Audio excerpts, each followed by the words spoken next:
Antes de eu começar, eu gostaria de agradecer mais uma vez aos meus colegas do painel. É um exemplo fantástico do compromisso que existe. E realmente agradecer à Fundação Maria Cecília Vidigal e trabalhar com o Edu tem sido um prazer. Obviamente, a qualidade dos professores da Universidade de São Paulo, também as contribuições do INSPER, nos colocam um estimulante começo. Eu, nos próximos minutos, no próximo programa, entrarei mais profundamente na ciência. Há muita referência quanto à importância da ciência. Antes da ciência, o bom senso dizia que começar cedo fazia sentido. Quando o bom senso e a ciência trabalham juntos, elas se tornam poderosas. Com as pessoas que trabalham no governo, a população em geral, para que todos tenham mais conhecimento. Minha tarefa esta manhã é dar um curso rápido de ciência, biologia molecular, ciências sociais e tornar isto compreensível. Está funcionando? Muito bem. Como muitos dos colegas já disseram, a base de uma sociedade bem-sucedida começa na primeira infância. A ciência diz isso também. Então, todos os desafios e as preocupações dos países é ter uma população saudável, economicamente produtiva, ter cidadãos responsáveis e ter comunidades seguras, promovendo a saúde. E como é que nós podemos contribuir para que as nossas crianças sejam bons pais no futuro? Tudo isto é avaliado pela ciência e nós temos a oportunidade de usar isso para as nossas políticas e programas. Avanços na neurociência, que é o estudo do desenvolvimento cerebral, biologia celular, que entra fundo nas células, a genômica. Estamos vivenciando uma revolução para entender o código genético, como ele afeta a saúde, o comportamento e lembrem-se que todo o debate precisa diferenciar quanto é genético e quanto é o ambiente. Não existe uma coisa, a natureza sem o cuidado. Os biólogos que abriram o código genético e entenderam que muito pouca coisa é fixa nos genes. Herdamos dos pais, mas isso não determina tudo o que acontece. Simplesmente coloca uma faixa de possibilidades, mas experiência e o meio ambiente liga e desliga e os genes. E não podemos falar, portanto, mais de meio ambiente e genética separadamente. E também as ciências sociais e o comportamento. Eu incluo economia também. É muito importante. Não importa quanto possamos falar, e aprecio os comentários feitos pelo Cláudio Haddad, também falar sobre responsabilidade ética e moral além da economia foi muito importante. Não basta dizer que as crianças são importantes e são o nosso futuro, portanto, dê-nos o dinheiro. Nós temos que gastar o dinheiro com sabedoria. ter um maior retorno sobre investimento, porque os beneficiários são, em primeiro lugar, as crianças, depois as famílias e depois toda a sociedade. Uma coisa que nós aprendemos é que a ciência não ajuda só a educação do público e dos realizadores de política, mas nos colocam numa posição para usar a ciência para vermos o que poderíamos fazer de diferente, aumentando o impacto das intervenções. Não só fazer as coisas que nós já sabemos que melhoram. Nós temos programas que melhoram o desfecho, mas não descobrimos como eliminar o problema da pobreza, da discriminação, da criminalidade. E temos que ver o que podemos fazer melhor. Começarei, então, com um vídeo. A primeira parte da apresentação dará uma visão sobre o que sabemos do desenvolvimento cerebral saudável e depois do que acontece quando as coisas não dão certo. Este é um exemplo que, com o suporte da Fundação Cecília Vidigal, estamos planejando vir ao Brasil, traduzir tudo para o português. É um vídeo de 1 minuto e 15 segundos sobre neurociência. Vamos ver então o vídeo. Uma experiência da criança na primeira infância tem um impacto no desenvolvimento do cérebro. O cérebro nos dá um mapa, mas as experiências vão nos dizer se o cérebro terá a boa base para o comportamento futuro. Durante este período de desenvolvimento tão importante, milhões de neurônios emitem mensagens, criando arquitetura cerebral. Circuitos e conexões proliferam e são reforçadas por uso repetido. Aqui nós sabemos que as conexões que são mais usadas crescem mais, mas as menos usadas elas desaparecem por um processo chamado pruning, ou poda. Simplesmente, nós precisamos que as mensagens ou que as cargas passem, então, pelo cérebro para que tenhamos as estruturas formadas posteriormente. Aqui nós temos conexões importantes para o controle comportamental, para a linguagem, para a memória. No primeiro período, com uso repetitivo, elas se tornam mais eficientes, originadas em certas partes do cérebro, elas se interconectam. É como construir uma casa, tudo está conectado. O primeiro são os alicerces para aquilo que virá depois.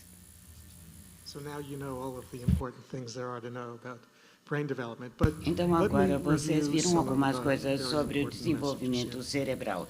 Gostaria de rever algumas mensagens importantes. Então, o cérebro produz os circuitos, produzindo conexões excessivas e depois poda. Então, naturalmente, as crianças, o bebê vai aprender a linguagem, vai aprender a falar fluentemente, entender os sons. E, naturalmente, outros idiomas que a criança ouviu pouco ou não ouviu, vão desaparecer. Então, tudo aquilo que não for necessário é eliminado pelo cérebro. Os circuitos envolvidos em funções sensoriais, como visão ou tato, tem o pico, depois desaparecem. Circuitos para linguagem são um pouquinho posteriores, tem um pico posterior. E função cognitiva mais elevada, como planejamento, vem ainda depois. Vejam a área sombreada. são os primeiros 12 meses de vida. Num ano de idade, o cérebro já está começando a eliminar aquilo que é desnecessário. Está quase chegando ao pico. Existe ainda grande desenvolvimento a acontecer. Vejam que a curva descendente não quer dizer que o cérebro não está se desenvolvendo. Nós vemos como mensagem importante aqui apenas o quão importante e o que acontece nos primeiros 12 meses. A experiência sobre o desenvolvimento do cérebro. O fundamental é a interação das crianças com as pessoas. Por isso, um bebê não aprende com um vídeo educativo. O vídeo, ele funciona quando o bebê é mais velho. O bebê aprende da interação. É aquilo que chamamos da natureza de arremesso e resposta. São as mães, os pais, os vizinhos, outros membros da família, os cuidadores, mas é assim, o adulto sorri, o bebê sorri, nós temos um som suave, o bebê repete. Isso é a forma de estruturar o cérebro. E depois, conforme o bebê cresce, ele começa a formar palavras. E eles não aprendem por ouvir uma fita, e sim através da interação. E aprende que sons têm significado, começa a aprender a falar, que é a base da linguagem, a base da leitura. É fundamental expor a criança à leitura antes de aprender, porque mostra a linguagem escrita e proporciona a oportunidade da interação. Conforme o cérebro desenvolve os circuitos para a leitura, as crianças aprendem a ler sozinhos, mas precisam que os adultos ensinem a escrever e depois eles começam a aprender por si próprios, escrevendo cartas, bilhetes, alguns serão grandes autores, mas nada acontece automaticamente. Tudo acontece sobre os alicerces, a interação que é vital para a qualidade do cérebro. Isso é ciência de verdade. Este próximo slide nos mostra a importância da intervenção precoce. As crianças que talvez viveram em famílias que não sabiam a importância da leitura, ou que não falavam tanto com as crianças quando elas eram pequenininhas, ou diziam apenas que não. E não explicavam ou conversavam com o bebê. Perdoe-me pelos dados, porque são do Equador. Eu deveria ter um estudo sobre o Brasil, mas da idade de 3 anos, 36 meses a 6 anos de idade. E parabéns ao Brasil. Em 2013, vocês vão começar a escola aos 4 anos de idade. Vocês começam no momento aos 6 anos.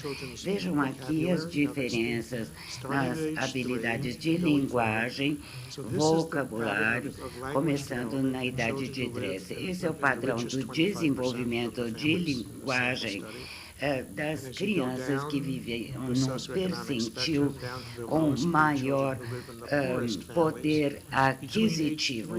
E abaixo nós vemos o desenvolvimento de menor poder aquisitivo. O tamanho do vocabulário, o desenvolvimento da linguagem. Nós temos um gap, uma brecha que aumenta. Aqui Eduardo estava falando que ele quer igualar as oportunidades, mas o que nós vemos que no momento que a criança começa a escola, já temos uma brecha enorme entre as crianças que vêm de um meio mais privilegiado e menos privilegiado. E isto não é inevitável. A brecha pode se fechar, porque há uma influência do meio ambiente. Este próximo slide faz as pessoas se sentirem esperançosas e desesperançadas ao mesmo tempo. É que a capacidade do cérebro de se adaptar e mudar se reduz ao longo do tempo. O termo científico é neuroplasticidade, é quão flexível é o cérebro. Isso é bom senso. Quanto mais velho você é, mais difícil é mudar um comportamento. E existe uma razão biológica, porque ao nascimento o cérebro tem um máximo de flexibilidade. O cérebro de um recém-nascido tem que estar preparado para sobreviver num ambiente com vários aspectos. É assim a plasticidade altíssima ao nascimento. E nós temos aqui uma curva em queda bastante drástica. E depois continua a ser decrescente, mas não nesta velocidade. A má notícia é que quanto mais velho você fica, em base biológica, é mais difícil aprender e mudar. Vejam, aqui nós vamos até a idade dos 70 e vejam que a curva não chega ao zero. É baixinha, mas não é zero. E se o slide fosse maior, eu não sei qual é o recorde mundial em sobrevida. Na Bíblia, acho que era 199 anos. Mas, digamos, 110 anos de idade, de repente, tem gente no Brasil.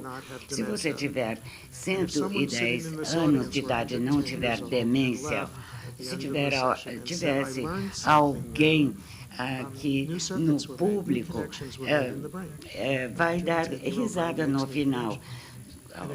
Que o cérebro de alguém com 110 anos de idade ainda faz conexões, mesmo que seja breve. O importante aqui é que jamais é tarde para mudar ou para adaptar, mas é mais difícil conforme a gente envelhece. Este é o custo. Isto é uma curva de custo fisiológico para mudar.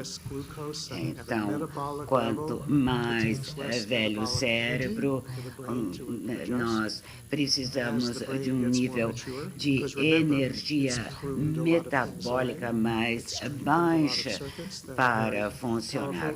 Nós temos o fortalecimento dos circuitos, e aqui é o custo energético do cérebro é mais alto e o custo financeiro para a sociedade sobe quando tentamos arrumar cérebros e comportamentos. É melhor acertar da primeira vez.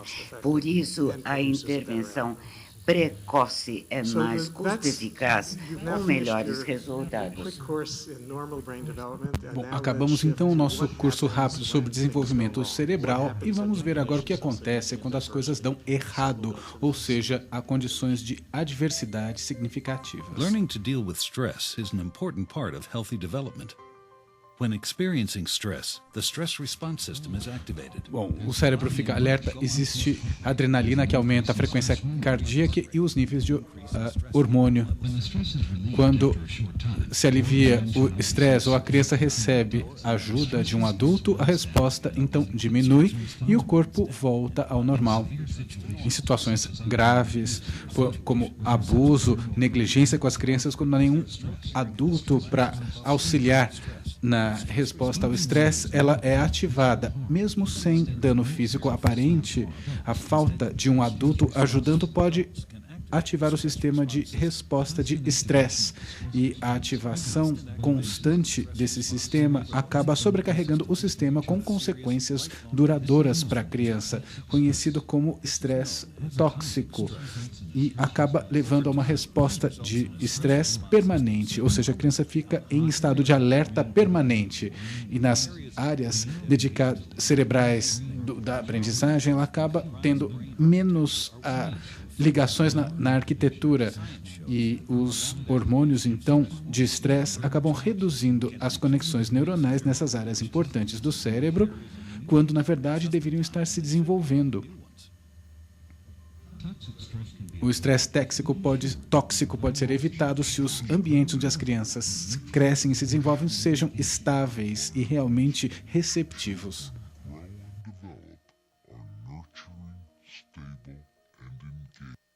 Se há uma ameaça física, emocional, há perigo ou algum tipo de estresse, há sempre uma resposta fisiológica do corpo, ou seja, prepara-se para aquela chamada síndrome do fight or flee, ou seja, vai lutar ou vai correr.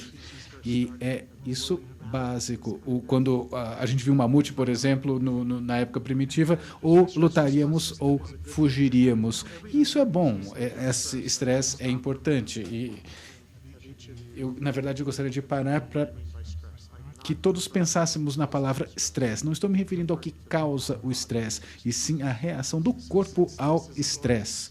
Claro que aqui temos uma plateia de pessoas bastante competentes e bem-sucedidas, que têm vidas bastante ocupadas. Eu acredito que todos sabem como que é sentir o estresse. Vocês podem parar um pouco e lembrar das sensações físicas que sentem uma situação altamente estressante. É disso que estamos falando. E o que causa isso?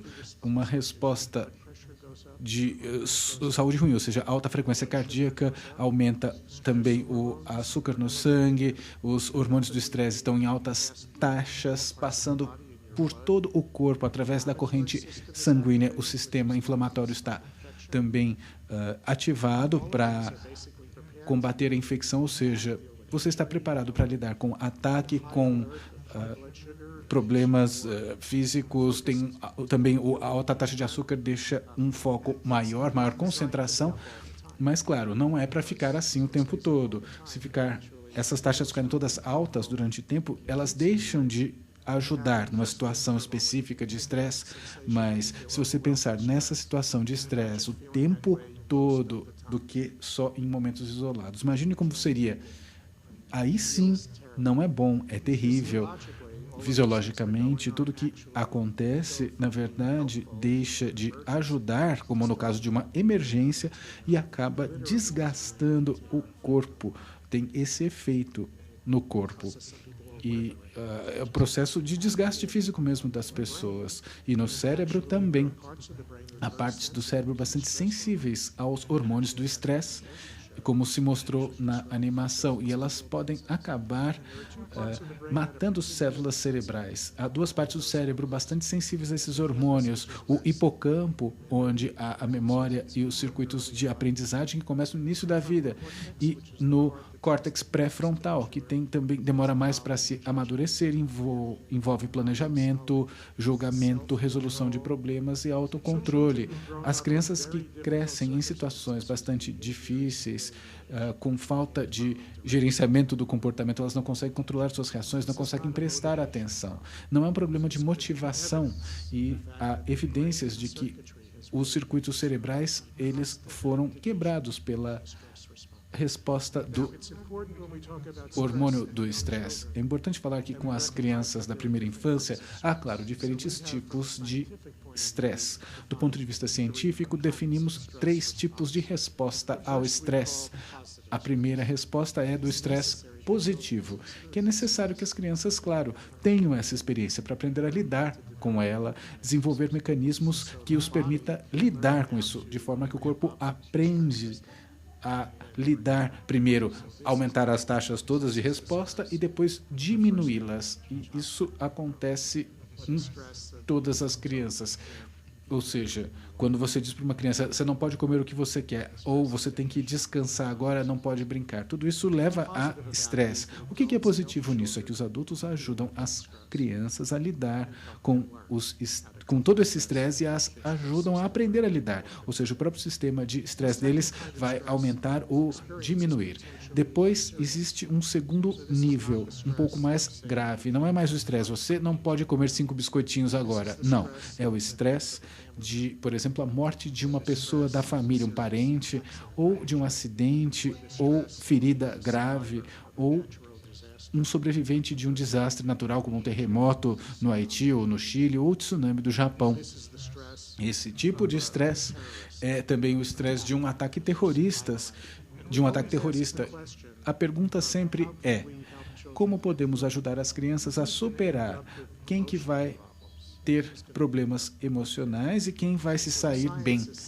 A ciência sugere que um contribuinte importante para esse sucesso é as pessoas que cuidam das crianças durante esse período de estresse.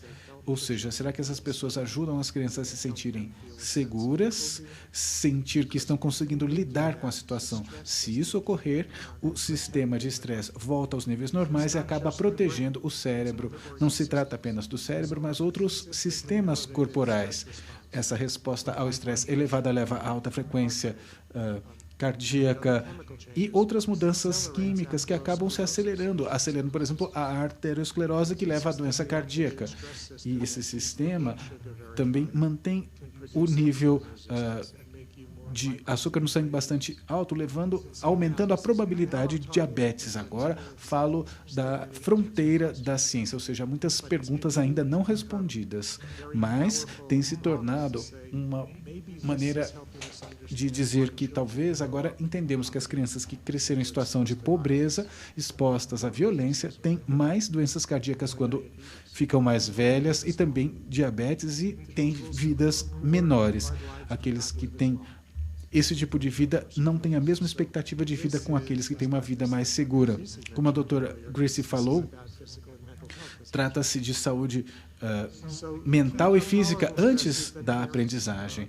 Assim, é o nível tolerável de estresse. E depois temos o estresse tóxico, que o vídeo tratou. Aí sim, uma ativação excessiva do sistema de resposta ao estresse, sem a presença de adultos estáveis que ajudem a voltar aos níveis normais, associado à negligência crônica, maus tratos ou exposição à violência de maneira crônica, de alta pobreza o tempo todo, famílias que vivem à beira da pobreza com alta ansiedade e estresse, e isso acaba levando a mudanças fisiológicas graves nas crianças. Temos o exemplo, por exemplo, de condições de privação profunda, onde as crianças foram criadas em orfanatos na România, por exemplo, uma área com bastante privação. Estudaram algumas dessas crianças, elas foram retiradas desses orfanatos e foram colocadas com pais adotivos, e aí os estudos tentavam ver as diferenças e as representações das ondas cerebrais, EEGs, mostrando o padrão da onda cerebral das crianças que tinham relacionamentos positivos com as suas famílias e aquelas que viviam na instituição, no orfanato. Quanto mais escuro o laranja, maior a voltagem ou atividade elétrica cerebral. Assim, a privação profunda no ambiente do orfanato levou a um cérebro que era uma lâmpada de 25 watts e não de 100 watts, ou seja, esse efeito ele era claramente sentido no desenvolvimento cerebral. Vamos mostrar mais alguns dados. Agora, um estudo realizado nos Estados Unidos, onde o sistema de welfare dos Estados Unidos cuidava de crianças que tinham tido negligência e maus trato. Falavam dos fatores de risco. Além disso, conforme se aumentam os números de fatores de risco no eixo horizontal, incluindo a má educação dos pais, família violência familiar, entre outros fatores que levavam a um risco de mau desenvolvimento. E conforme aumentavam esses riscos, a porcentagem das crianças que fracassavam nos testes de desenvolvimento aos 3 anos também aumentava, ou seja, com 6 ou 7 fatores de riscos, 90% até 100% das crianças fracassavam em testes de desenvolvimento aos 3 anos, mostrando não apenas que há problemas sociais, emocionais, mas também atrasos cognitivos. E a interpretação dessa grande adversidade cada vez maior é que ela não ajuda a desenvolver o cérebro, muito pelo contrário, conforme se vê no teste das habilidades do desenvolvimento. Tem um teste pior ainda, dados de um estudo que continua a ocorrer na Nova Zelândia, onde na cidade, num ano, havia 1.100 nascimentos e cada uma dessas crianças foram seguidas ao longo do tempo, até os 32 anos. E os dados coletados determinando exames, informações, realizaram alguns testes de desenvolvimento, assim como testes biológicos, tentando analisar os níveis da proteína C reativa, um marcador inflamatório da corrente sanguínea. Alguns de vocês já receberam esse teste, fizeram esse teste provavelmente. Essa proteína é associada a maior risco de doença cardíaca. É um marcador de excesso de inflamação que faz parte daquilo que contribui à arteriosclerose. E nessa população que foi seguida desde o nascimento, cerca de 15% de pessoas de 32 anos saudáveis, sem diagnósticos médicos, sem problemas. 50% tinha a proteína C elevada, sem evidência de doença cardíaca, apenas com o risco. Já aqueles que tinham diagnóstico de depressão, a taxa da proteína C reativa era maior e isso já se descobriu antes, ou seja, há uma reação entre a inflamação e a depressão e também o alto nível da proteína C reativa e depressão, confirmando o que já se sabia. Mas temos mais uma informação ainda. Aqueles com 32 anos que tinham evidência de maus tratos, quando crianças tinham também altos níveis de proteína C reativa. E aqueles que tinham, além de maus tratos, também a depressão, aos 32 anos tinham uma taxa ainda mais alta, ou seja, não sabemos exatamente o que isso significa, mas acaba acrescentando a uma história que ocorre com outros estudos, ou seja, nos dando uma base científica sólida, nos dizendo que quando há adversidade significativa na primeira infância, as crianças carregam memórias biológicas que acabam se manifestando mais tarde ao longo da sua vida. Mesmo que não haja memória consciente, quando eles, por exemplo, receberam maus tratos aos 6 meses de idade, não significa... eu me refiro a maltratamento crônico, ou seja, o tempo todo. A criança pode ter esquecido, mas o seu corpo não. Ou seja, se houve esse maltrato durante um período de tempo extenso, os sistemas biológicos foram afetados. O sistema inflamatório, por exemplo, ficou operando em nível bastante alto e vai permanecer assim até o fim da vida. E a gente tem que lembrar que atualmente, essas pessoas têm um fator de risco maior e não seria necessário se tivesse tido condições mais normais. Resumindo tudo o que eu disse, é que a experiência na primeira infância, elas estão realmente embutidas nos nossos corpos. Em qualquer situação, a gente sabe que relações estáveis, de apoio, com riqueza linguística, elas começam no início da primeira infância e também interações mutuamente de resposta ou reação mútua, ou seja, os adultos sempre reagem ao que as crianças fazem e vice-versa, que faz uma relação muito bonita. É como se fosse uma dança ou um canto entre crianças e adultos. Dá muito prazer ver e acaba criando uma arquitetura cerebral saudável e também sistemas regulatórios bem adaptados, afetando a saúde física e mental, além da parte da aprendizagem. E o oposto, claro, ativação prolongada ou excessiva dos sistemas de resposta ao estresse. E também a redução da disponibilidade de adultos que dão proteção, ajudando as crianças a lidar com essa adversidade.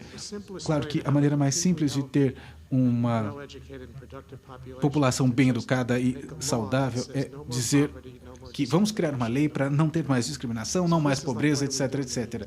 É isso que a gente teria que fazer. Mas, enquanto isso, sabemos que relações de proteção vão servir de apoio, como uma proteção mesmo, um intermediário entre a criança e a adversidade, ou seja, essas crianças acabariam tendo, sem essa proteção, uma estrutura mais fraca e maior probabilidade de ter doenças mais tarde na vida. A relação entre a adversidade e a saúde é conhecida no mundo inteiro. Já há 100 anos que existe essa correlação, ou seja, não é apenas uma questão de atendimento da saúde. Temos que lidar com a adversidade na primeira infância. Bom, vamos terminar a apresentação falando de como utilizamos a ciência a guiar as políticas. E acho que agora está bastante claro quais são esses princípios básicos que acabam vindo de uma ciência bastante complexa. Isso tem a ver com a tradução que nós falamos. Não vamos traduzir cada estudo para que as pessoas os entendam, não. Porque a ciência não é apenas um estudo, e sim o acúmulo de diversos estudos ao longo de vários anos. O nosso foco, a nossa ideia é ter princípios gerais, que todos os cientistas concordam, ou seja, não as áreas controversas, e sim as de acordo. E se a gente pensar nesses princípios e o nosso modelo atual de desenvolvimento da primeira infância, as políticas poderiam se resumir mais ou menos assim. Primeiro, ter relações de apoio, boa nutrição, experiências estimulantes, levando à aprendizagem, e também ambientes que promovam a saúde. Não vamos entrar em questões como as toxinas do meio ambiente que possam alterar o desenvolvimento cerebral. Não vamos entrar nesses detalhes. Mas o nosso modelo diz que a combinação desses fatores levam a um desenvolvimento saudável, uma trajetória saudável também de comportamento, de aprendizagem, etc. No entanto, quanto à adversidade significativa que acaba acabando destruindo esse ambiente mais saudável, crianças em situações extremamente difíceis, aí qualquer programa de política não eliminam o impacto. As crianças, claro, conseguem resultados melhores como resultado desses programas, é um bom investimento, claro, mas não resolve o problema completamente. E acabamos tendo crianças que conseguem resultados um pouco melhores devido à intervenção, mas ainda assim não conseguirão os mesmos resultados das crianças que não tiveram essa situação adversa. No próximo slide temos um exemplo, e na verdade não tenho dados aqui, mas mostrando apenas princípios gerais, como podemos utilizar a ciência para fortalecer políticas e programas que tenham maior impacto. Acho que muitos de vocês poderiam agora construir esses slides sozinhos, baseado no que eu já falei. Mas, claro, eu vou fazer isso por vocês. Bom, temos primeiro a mesma fundação, relacionamentos, experiências que promovam o desenvolvimento saudável. Como evitar adversidade significativa? Bom, precisamos de mais novas intervenções que levem a mais proteção ao cérebro em desenvolvimento. A maior parte das intervenções atuais tem foco em enriquecimento das informações, em mais oportunidades para aprendizagem, estimulando as pessoas a falar com as crianças quando elas são pequenas. Mas precisamos, na verdade, dar programas de educação e com as crianças, mas para parte da população, isso não é suficiente porque não faz nada para proteger o cérebro de situações adversas significativas. O que exploramos atualmente para fazer novas intervenções é combinar esse enriquecimento com também ajudar os cuidadores a poder criar condições para que as crianças consigam lidar com a diversidade. Ou seja, não é só expor a criança a experiências linguísticas enriquecedoras, não é suficiente. Bom, qual é a resposta de tudo isso? Daqui a alguns anos a gente poderá responder, por enquanto ainda não. A ideia é que essas novas intervenções protetoras sejam suficientes a evitar o efeito dessas adversidades no desenvolvimento infantil. Vamos resumir e concluir falando das principais mensagens. Primeiro, o que é fundamental para o desenvolvimento cerebral saudável? Acho que há 3 mensagens simples. Primeiro, que relações de apoio e experiências de aprendizagem positivas que começam em casa. Claro, a família é extremamente importante, mas elas poderiam ser fortalecidas com a ajuda de pessoas externas, por meio de programas, podem ser voluntários, podem ser do governo. Mas, quando pensamos na função do governo, na verdade, não é criar as crianças. A função do governo é dar um tipo de assistência para as famílias para que estas consigam, então, criar os ambientes adequados para que as crianças tenham bons resultados. Algumas famílias não conseguem isso sozinhas, precisam de ajuda. E o cérebro não importa, ou seja, desde que o cérebro receba a situação adequada, ele se desenvolve. O segundo ponto, não sei como vai o ambiente político aqui no Brasil, não sei se aqui é um problema, mas nos Estados Unidos, sim, é um problema. Há discussões acaloradas sobre a experiência da pré-escola, se deve ser mais acadêmica, ou seja, ensinar às crianças as habilidades e competências acadêmicas, ou se deve se pensar também no desenvolvimento social e emocional mais completo. Tem pessoas que dizem que o social e emocional é responsabilidade das famílias e não da escola. Não vamos gastar dinheiro do governo ensinando as crianças a se sentirem melhor ou interagirem melhor. Isso não é responsabilidade do governo, dizem. Mas a ciência do cérebro diz que é uma maneira muito específica de olhar as coisas. Não dá para separar os aspectos emocionais e sociais dos cognitivos e linguísticos. Ou seja, se tivermos a competência cognitiva para ler, a inteligência necessária para tanto, no entanto, se estivermos preocupados, ansiosos, tristes, inseguros, nesse caso o cérebro não vai funcionar tão bem e as competências do cérebro acabam se distraindo porque o cérebro é um órgão altamente integrado, ele não consegue ser separado em áreas diferentes. Nos Estados Unidos, temos muitos problemas que acabam nos deixando muito mais para trás do que nós imaginamos. Enfim, a maneira de preparar as crianças para o sucesso é reconhecer que a parte emocional e social é tão importante quanto o desenvolvimento cognitivo, sem falar da ideia de, por exemplo, seguir direções, instruções, etc. Enfim, o terceiro ponto é que as intervenções altamente especializadas devem ocorrer o mais cedo possível. Isso é crítico para as famílias e as próprias crianças, para aprenderem a lidar com situações adversas e o estresse tóxico. Nesse caso, a intervenção elas devem ocorrer porque, desde o início, o relógio já está funcionando. No início, o cérebro faz 700 sinapses por segundo. São muitas sinapses, mas o cérebro tem bilhões e bilhões e bilhões de conexões, ou seja, não dá para... Tem que trabalhar rápido. 10 de cada vez não é suficiente, tem que ser muito mais. Ou seja, com o estresse tóxico ao longo do tempo, se não se faz nada e a gente ficar esperando a criança ficar mais velha, e aí sim, se surgirem problemas, aí sim as ajudaríamos, e isso não faz sentido nenhum. Os circuitos cerebrais, eles deveriam ter sido construídos adequadamente desde o início, e se intervirmos mais tarde e os circuitos não estiverem prontos, não terá sentido nenhum, não apenas para todos, mas para as crianças em situações mais adversas. E eu tenho formação em pediatria e eu sei que as crianças em situações adversas vão parar no pronto-socorro pediátrico. E se a gente pudesse desenvolver o seu desenvolvimento cerebral, cardiovascular e imune, se fosse só uma questão de saúde, claro, ninguém discutiria que a criança se ajustaria depois, mas, na verdade, não dá. Temos que parar as situações adversas, há processos internos que acabam sendo quase um veneno. As consequências para o resto da vida são praticamente intoleráveis, do ponto de vista de investimento e também, claro, moral. Não dá para dizer, chegamos tarde demais, porque já estará tudo estragado, por assim dizer. Aqui temos um gráfico muito importante que temos um economista Nobel, Beckman, que analisa a relação entre o retorno sobre o investimento para a sociedade quando se intervém no início, na primeira infância, ou mais tarde, ou seja, quando agimos mais cedo, temos um maior retorno sobre o investimento. Se intervimos mais tarde,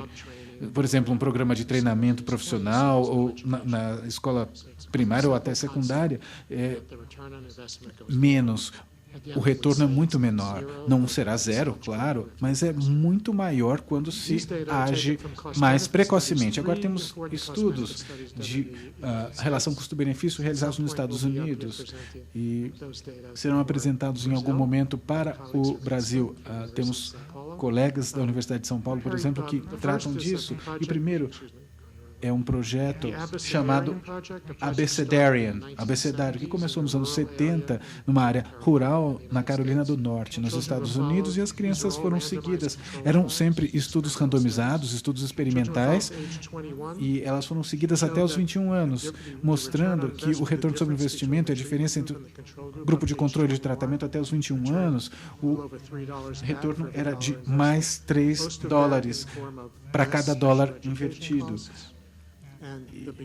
Ou seja, com custos menores de educação, com menos dependência econômica ou do sistema de welfare. E depois o programa Nurse Family Partnership, ou seja, com a presença de enfermeiras ajudando em situações de crianças com alto risco, começando com a gravidez e continuando até visitas até o segundo ano de vida da criança e depois com segmento até os 18 anos, mostrando que houve um retorno ainda maior, de $5, quase 6 por dólar invertido. E nesse caso, era menos custos de uso de pronto-socorro, hospitalização, ou seja, economias muito maiores do que simplesmente na parte da educação, onerando menos o sistema de educação. E depois, o programa Perry Preschool. Esse tinha um retorno de $9. Por que esse projeto Perry teve um retorno muito maior? Por dois motivos interrelacionados. É porque que o programa Perry teve um retorno maior. Porque em lugar de seguir até os 18 ou 21, eles seguiram até os 40 anos de idade, ou seja, mais anos, claro, de acúmulo para se ver esse retorno. Uma parte do retorno era da diminuição dos custos de encarceramento ou em prisão, ou seja, até os 18 anos, 21, é muito cedo para que se perceba esse fenômeno. Claro que não há, claro que há pessoas na prisão, mas quando há mais um segmento de maior tempo, se vê que, claro, há menos pessoas na prisão, e isso também dá economia grande para a sociedade. Isso tudo mostra que realmente o retorno é muito maior. E isso mostra a importância de tudo isso. Vamos agora falar de duas mensagens principais que eu deixo com vocês. Mensagens que têm a ver com o que a ciência pode dizer para o mundo das políticas públicas e da população geral. Por que se deve investir adequadamente na primeira infância? Por que isso é tão importante?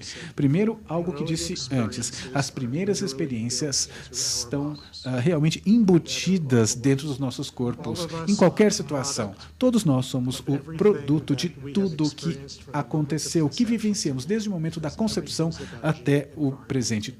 Toda a interação entre os genes e o meio ambiente e as adaptações e mudanças fisiológicas que ocorrem no corpo como resultado dessa interação. Uma boa parte da adaptação biológica é que o corpo tenta sempre perceber aquilo que precisa para se tornar saudável. Ou seja, ele interpreta o que ocorre no meio ambiente e estabelece maneiras de que o corpo antecipe o futuro fisiologicamente. Vou dar um exemplo. No final da Segunda Guerra, houve um período de ocupação da Holanda pelo exército alemão e houve uma fome muito grave, no período de 9 a 12 meses na Holanda. Nesse período, as mulheres grávidas tinham uma média de uma dieta de 500 calorias por dia, porque era isso que tinha. E as crianças que nasceram nesse período tiveram, claro, uma taxa de nascimentos muito menor, e depois que acabou isso, as taxas de natalidade voltaram ao normal. E o que as pessoas que seguiram essas crianças que nasceram nessas famílias, o que aconteceu? Quando acabou a fome, agora havia comida suficiente, os bebês eram alimentados adequadamente, e a taxa de obesidade dessas crianças era muito maior do que da população geral. Conforme ficaram mais velhas, aumentou a taxa de diabetes e doenças cardíacas. E por que, durante a gravidez, os sistemas biológicos liam a situação ambiental, dizendo não há alimento suficiente? Então, o corpo se ajustou a isso para conservar os nutrientes de forma excessiva para conseguir sobreviver. E esses sistemas foram estabelecidos durante a gravidez, ou seja, eram sistemas metabólicos que durariam a vida toda. Assim como uma dieta normal, o corpo, ele já era tarde demais para o corpo mudar. Ele acabava com esse excesso de conservação dos nutrientes. E aí eles não tinha mais o que fazer. E a última mensagem, que é a mensagem para o futuro, é para onde precisamos nos dirigir. E agora, é claro, a minha própria opinião e visão, não é o da comunidade científica como um todo, mas é que existe uma fundação forte para o desenvolvimento de saúde e a conquista educacional positiva. Tudo isso exige que pensemos não apenas em enriquecimento e estimulação, mas também em proteção para que o cérebro se desenvolva. A mensagem simples é: temos que proteger, perceber como trabalhar melhor para proteger os cérebros e não apenas estimular as mentes. Gostaria de agradecer a todos pela paciência. Acabamos de terminar nosso curso rápido sobre neurociência e genômica. Aqui temos o nosso website, onde há muitos materiais escritos para não cientistas, ou seja, leigos, explicando as complexidades da ciência. Gostaria de terminar como no painel, como se disse, é um momento muito empolgante no Brasil para a primeira infância. O seu país é um dos países do mundo, do qual agora todo mundo olha, porque é um país bastante dinâmico, é um momento muito importante, com muito crescimento, uma energia, oportunidades. Como vocês sabem, e agora a questão é sustentar esse crescimento e essa energia. E isso, claro, exige uma população saudável e bem educada. E no Center on the Developing Child, nossos colegas do Rockefeller Center, em Harvard, todos estamos muito contentes por ter o privilégio de fazer essa parceria com vocês aqui no Brasil, para pegar essa ciência conforme ela se desenvolve, identificando quais colegas da comunidade científica existem aqui no Brasil, incluindo cientistas bastante talentosos, para que possamos trabalhar juntos para avançar a base de conhecimentos e pensar também em como levar esse conhecimento para as políticas públicas no Brasil, e vamos aprender muito com essa experiência, tenho certeza. Então, parabéns à Fundação Vidigal pelo simpósio tão fantástico, ao início de 2 dias maravilhosos. Muito obrigado pela atenção.